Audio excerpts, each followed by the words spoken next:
In this video, I'm going to be going through celiac disease. Celiac disease is an autoimmune condition where exposure to gluten causes an immune reaction that causes inflammation in the small bowel. It usually develops in early childhood, but it can come on at any age. In celiac disease, autoantibodies, so antibodies against the body's own tissues, are created in response to exposure to gluten. And the autoantibodies target the epithelial cells of the intestine and cause inflammation in these areas. There's two autoantibodies that you need to remember. Anti-tissue transglutaminase, which is anti-TTG, and the second one is anti-endomysial antibodies, which is anti-EMA. And these antibodies also relate to disease activity, so they'll rise and fall depending on how active the disease is, and they may disappear when there's effective treatment. The inflammation affects the small bowel, particularly an area called the jejunum, which is just after the duodenum, and it causes atrophy of the intestinal villi, and they're really important for absorbing nutrients from the food that's passing through the intestine.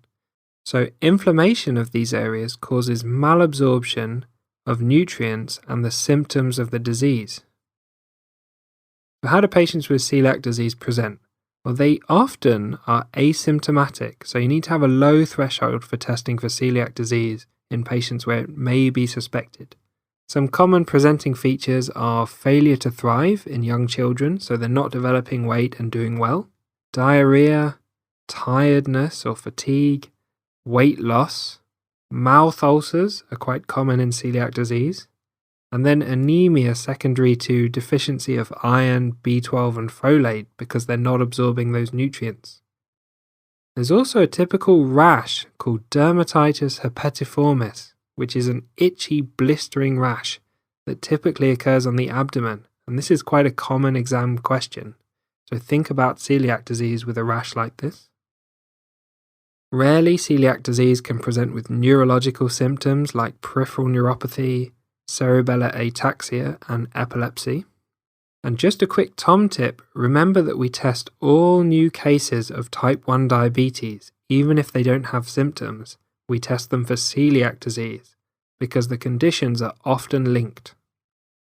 There's two genes that are associated with celiac disease, HLA-DQ2, which is the most commonly associated gene with celiac disease, and the second is HLA-DQ8. There's three autoantibodies associated with celiac disease.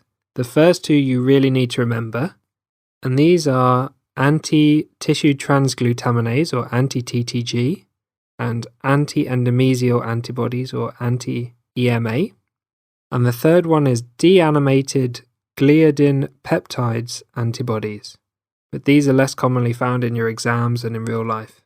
A quick Tom tip, anti-TTG and anti-EMA antibodies are IgA antibodies, and some patients have an IgA deficiency. So when you test for these antibodies, it's also important to test for total immunoglobulin A, because if the total IgA is low, then you'll have a low level of anti-TTG and anti-EMA antibodies even when the patient has celiac disease, so you might get a false negative test.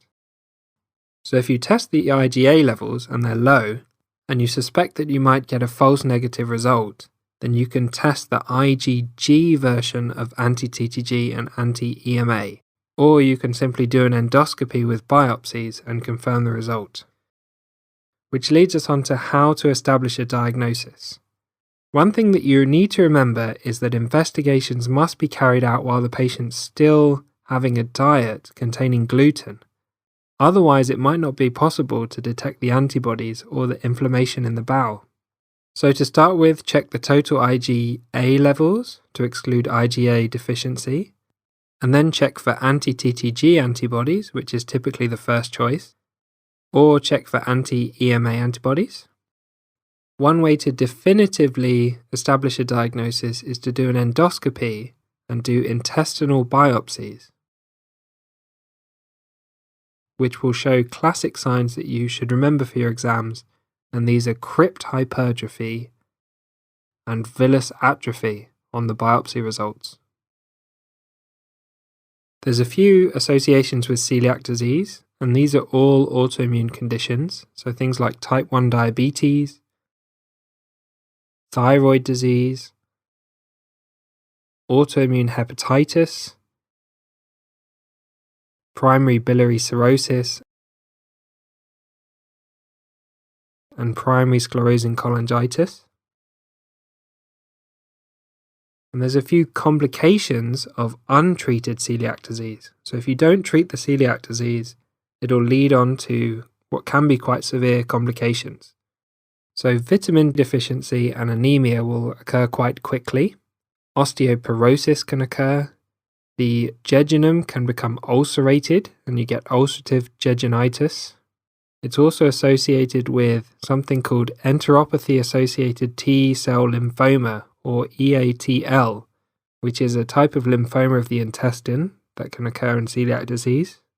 It's associated with non-Hodgkin's lymphoma and small bowel adenocarcinoma.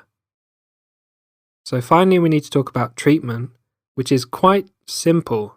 If the patient follows a lifelong gluten-free diet, this is essentially curative.